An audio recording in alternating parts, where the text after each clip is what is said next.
This video is not gonna be as serious as my other videos in this format, like the generative AI rant or my experience with the far-right grifters, but rather a more light-hearted analysis of the new Backrooms movie made by Kane Parsons, better known online as Kane Pixels, director, VFX artist, and music composer. I even used some of his music in my Glider series, but not just the Backrooms movie itself. We're gonna go over my entire experience with the very concept of the Backrooms, how I came across it, and how it immediately captured my imagination. And it even inspired some of my own works, but that's a topic for another time. The Backrooms is something that has been haunting me on and off for the last 6 years, ever since the pandemic, when I first came across a YouTube channel by the name of GepoMC, a Minecraft creepypasta channel which covered many popular creepypastas in Minecraft form, such as Smile Dog, the SCP Foundation, Bloody Mary, and even the Backrooms. Above all others, this one video caught my attention and prompted me to seek out more info about this infinite yellow maze. And what I found was an absolute goldmine. Now, this was early 2021. I was 15 and just getting into creepypasta content. Therefore, I couldn't really distinguish between quality horror and whatever this is meant to be. So when I was discovering the online wikis with a high number of levels, I was immediately immersed in the Backrooms mythos, flawed as it was. I had genuine nightmares about drinking liquid pain or being chased down by skin stealers disguised as my loved ones and getting trapped in the endless void until the end of time. The Backrooms as a concept stood out to me above all other internet creepypastas, only rivaled by the SCP Foundation in complexity and eeriness. But the Backrooms has something even more, and that is the thing that started it all. Liminality.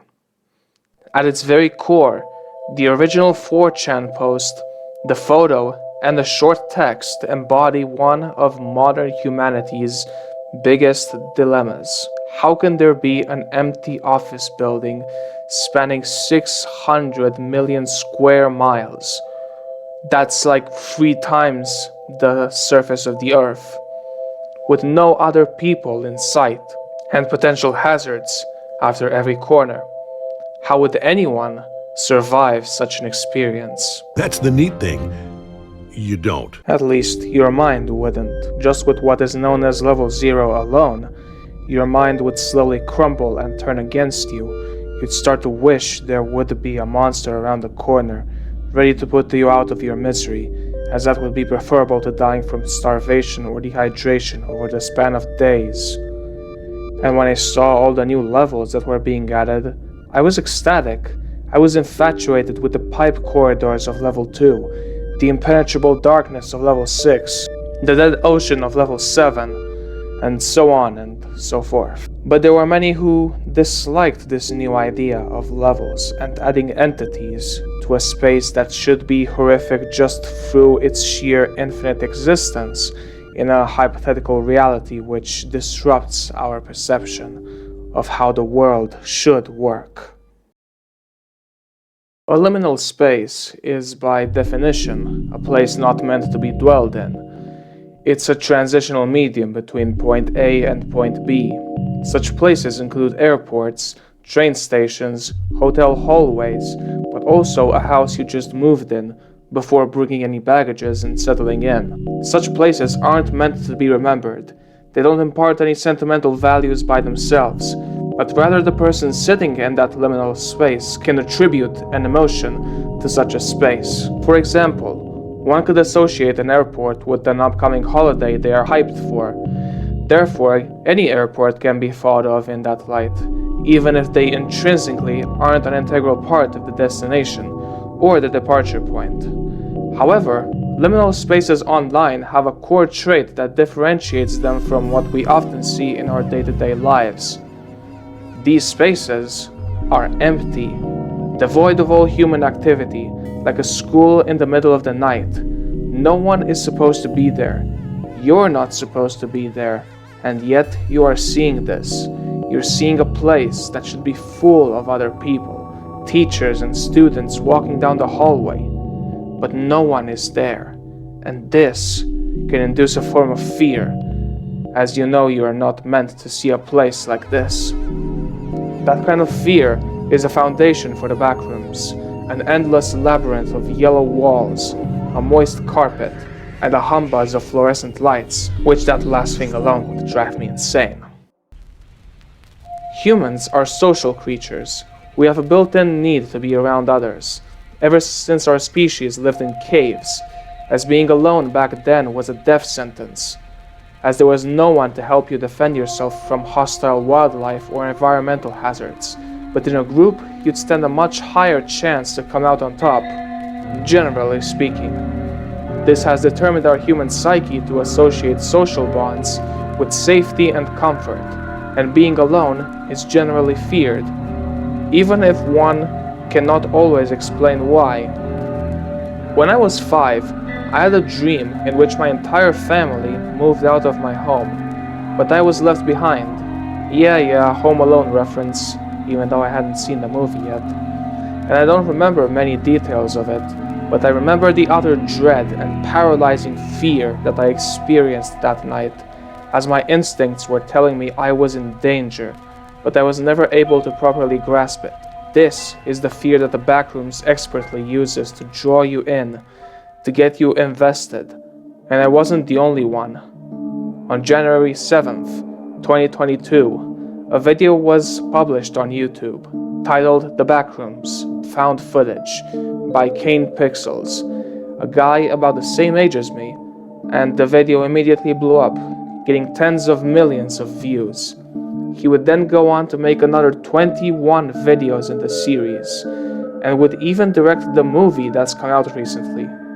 At the time of making, he wasn't aware of the broader Backrooms fandom or the levels that were created by the community. All he had to go off of was the original image and text that was his own personal, unaltered iteration of the Backrooms story. But with so many people watching, there were many who disliked his vision, telling him he was doing it wrong, informing him of the existence of countless levels and entities. Ever since levels were first created, there has been a split in the Backrooms community.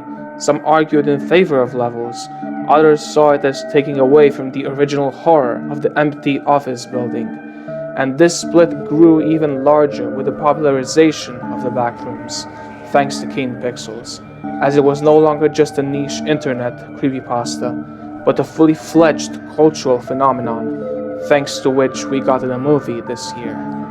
And oh boy, this movie set the fandom on fire, myself included.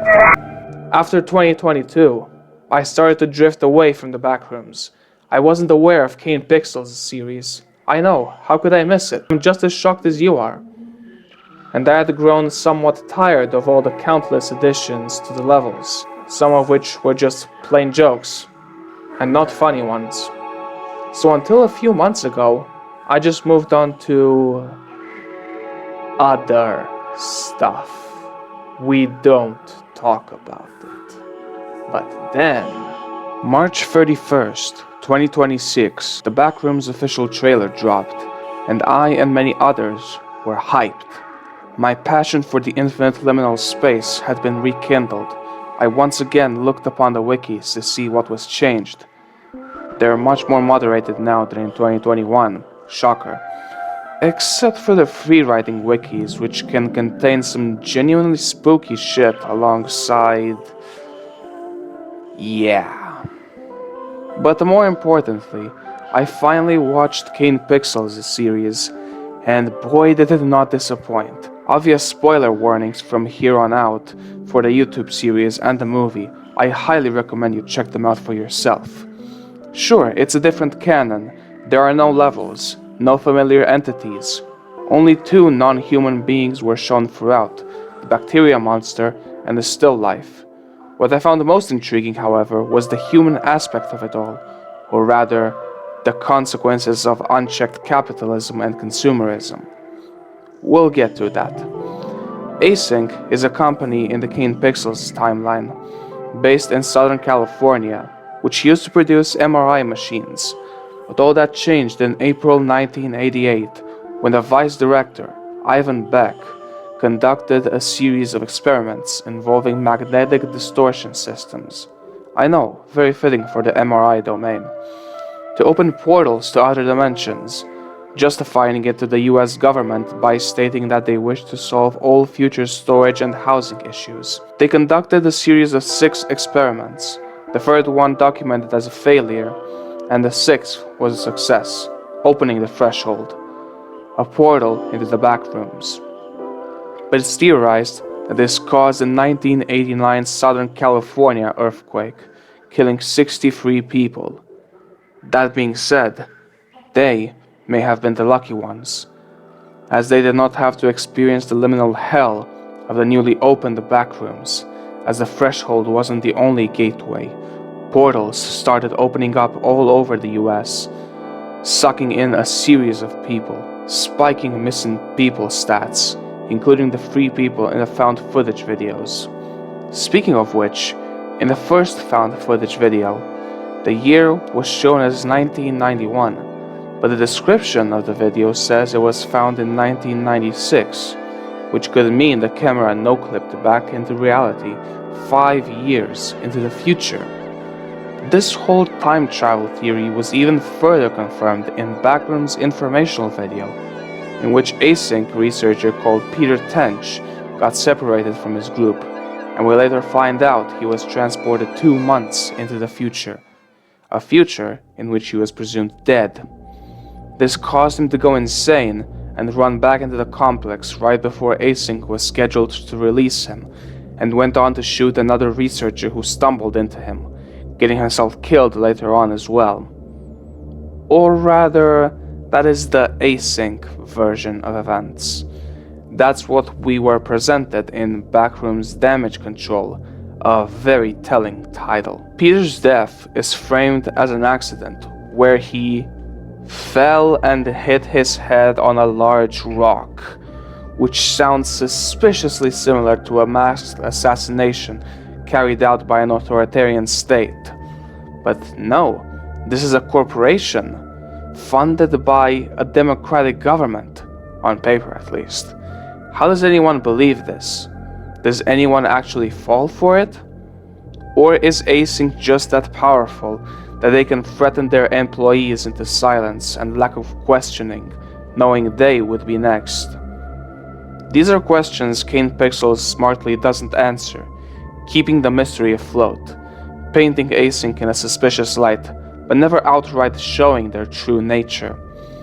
Notice I barely mentioned the entities so far, and that's because their existence isn't integral to the lore, but rather an extra complication for Async to resolve if they want the Backrooms to really be a storage and housing area.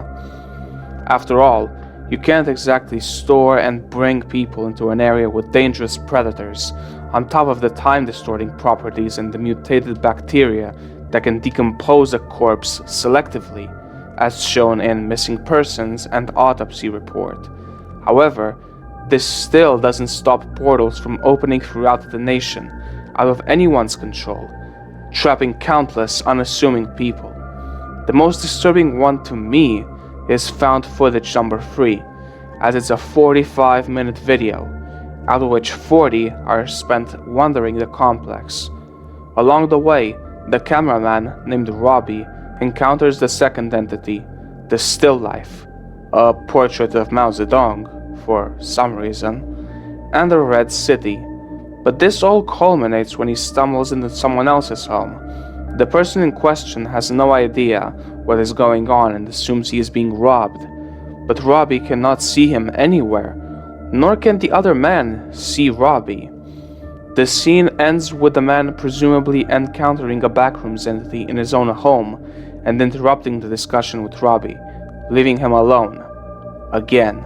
What this implies is that the barrier between our reality and the Backrooms is getting thinner, as people from reality can talk to those trapped in the backrooms, even if they can't see each other.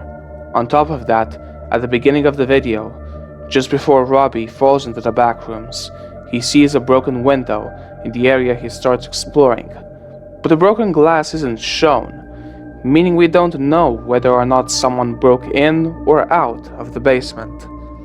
My personal headcanon tells me that it could have been the entity that the man encountered at the end of the video, already having transitioned into our reality, compromising Async's situation even further, as now they are actively harming our known reality. The YouTube series ends, for now, with Static Dead End, released in February 2025, in which George Levy convinced Marvin E. Lee, a fellow Async researcher who ran into Peter Tench a while back, to take some time off after the incident.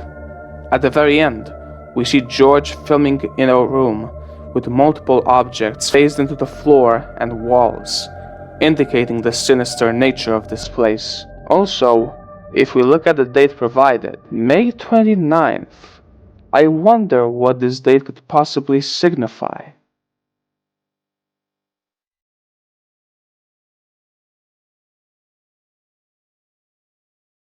To be clear, this is a spoiler review, as this is my first genuine attempt to review a movie, and I don't see myself as capable of providing a spoiler-free review yet. So if you haven't already, stop the video here and go watch the movie, preferably in theaters and not some leaked version, as I genuinely believe Kane Pixels deserves all the support he can get, for reasons I'll get into momentarily. Also, this movie just came out, so the footage I'm gonna use is gonna be strictly of the trailer and some very low quality clips that I have found, because, well, again, there is literally no material to go off of, and I need to put something in there to convey what I'm trying to say. The movie is set in May 1990, right after the core events at Async in the YouTube series, and it starts with about 5 minutes of found footage. That is how I knew we would get true peak. This sequence alone should put all the Kane Pixels didn't direct this to rest. At the end, the cameraman is chased by an entity which seems similar to the bacteria monster, but he gets trapped in a room with different wallpaper and a locked door, and proceeds to get mauled by the entity. What a way to start. Then we see our main characters, Mary Klein, a psychiatrist, and Clark, a divorced furniture store owner. Both characters have their own personal trauma they have to navigate, and both live remarkably similar and mundane lives. Mary had a horrific childhood, as her mother was mentally unwell and eventually had to be taken to a psych ward, and their home was demolished.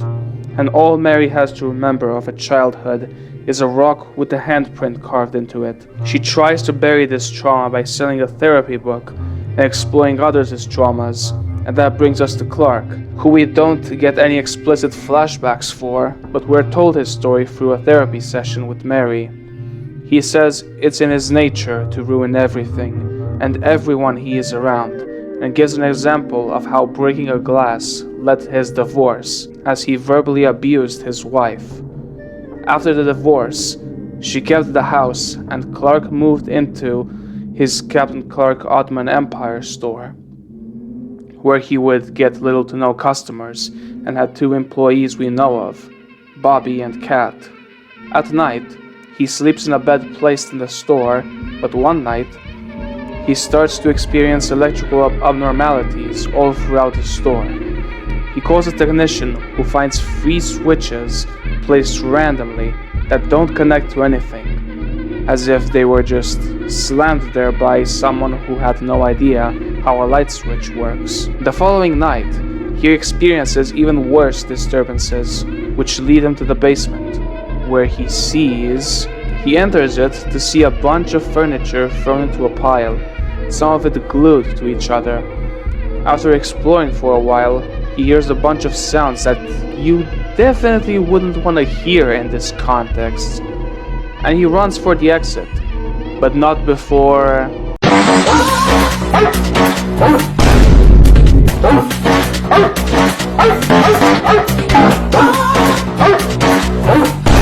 Seriously now, I've seen like 100 memes of this one scene of Clark running back in the rooms just to get a chair. TS is the funniest shit in existence, and it's not the only meme-worthy moment in the movie. We'll get to those later. We then get another therapy session, where Clark says this iconic line. It's like describing a dog to someone who's never seen a dog, and then asking them to try it. I can't put my finger on why, but it's just so brilliant, as that's exactly what the Backrooms is all about. It's a place that evades understanding. It doesn't make sense in the framework of our known reality, but this lack of comprehension goes both ways, as the Backrooms itself tries to replicate human-made environments and even human life in the form of still lives. Replicas of people in the real world, distorted beyond humanity. They have no internal organs. They have multiple facial features. They can even be eaten. Almost as if they were AI generated. Yeah, I lied. I am gonna bring up the elephant in the room. This place is a representation of generative AI. They both try to recreate human traits, but neither gets it quite right. And instead, the final product is distorted and devoid of any real humanity. Another note in my case is Kane's comment on generative AI, which is just something tells me I am on my way to becoming this guy's #1 glazer. Like, he made a Backrooms movie that slaps and is against AI? Hold up, wait, I just hit the jackpot! Anyways, Clark takes his employees with him for research purposes. How the hell did they fall for this? They both die, and the last we see of Clark, for now, is him leaving his camera behind and something picks it up. After a while, Mary starts to get worried for Clark as she received a message stating he won't be coming back.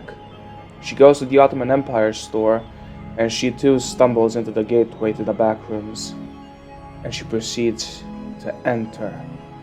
Absolute cinema. Eventually, she runs into what seems to be Clark, who chokes her until she faints.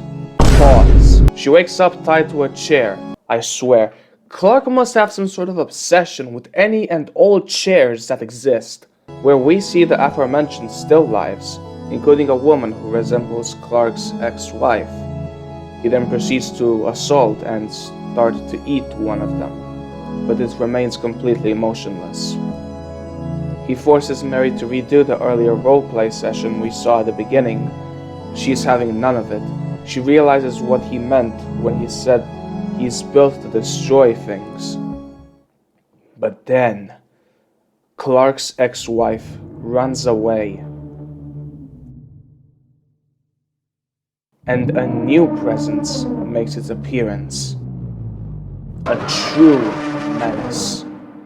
It's Pirate Clark, who proceeds to eat Clark and tear him to shreds. Mary manages to break her restraints and runs away, with Pirate Clark chasing her, dragging Clark's corpse after him. And at this moment, I just knew she was cooked. My heart stopped at this specific scene, as I thought she would fall into the void, but she manages to get back to the store, and it's still inside the Backrooms, and Pirate Clark is still on her tail. Like, will you please just relax, bro? Seeing no other escape, she tries to fight, even using her rock to smash his head in, which only stalls it temporarily. But then, an alarm is triggered and smoke is emitted into the room. Mary finds a tight corridor and runs into async employees who capture the entity. The ending, however, absolutely fried me. Mary meets Dr. Phil, who tries to find out more about the Backrooms. Mary asks if she'll be free to go, but Phil says it's not up to him. as he mentions the gateways that keep opening up across the country.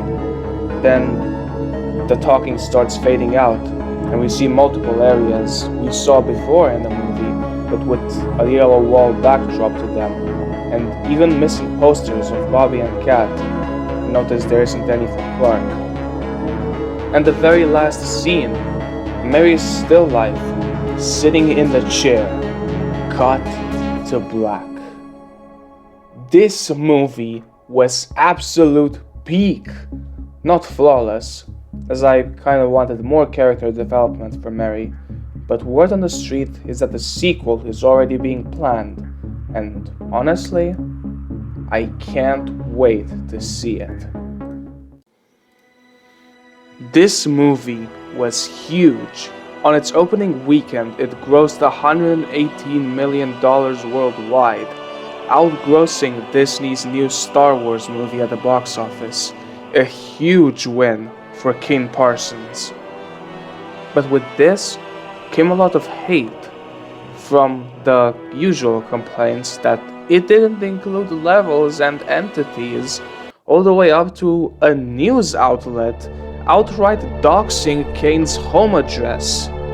Yes, the New York Post posted on Twitter and made an article featuring a photo of Kane's parents' house, which they deleted in the meantime due to the backlash, but with a very condescending text, calling Parsons unassuming and taking a shot at the fact that, get this, a 20-year-old American from North California still lives with his parents. Like, isn't that outrageous? Young people these days, they have no motivation to get off their lazy asses and work to move into their own home. Shut your bitch ass up! This just proves how morally bankrupt and out of touch the elites over at Hollywood are, as they see a 20-year-old YouTuber who directed a Backrooms horror movie as a threat to their media empire. It goes without saying that doxing him was beyond fucked up, especially considering the hate surrounding this movie and the newfound notoriety of Kane as a person. See what I did there? And I am especially sorry for him and his parents. I hope they manage to push through this and keep creating peak. Overall, as a conclusion, this movie was amazing. Seeing my favorite teenage creepypasta come to life felt unreal and gave me some hope that people in my generation may not be as cooked as some might think. Maybe, with the right mindset, a sense of unity with each other, and enough resources, we could turn the tide of the world, even if it takes decades. Maybe. Hopefully. Also, hold up. I just finished recording all of this, but only now I'm seeing why the hell is the Critical Drinker making a review of the Backrooms movie.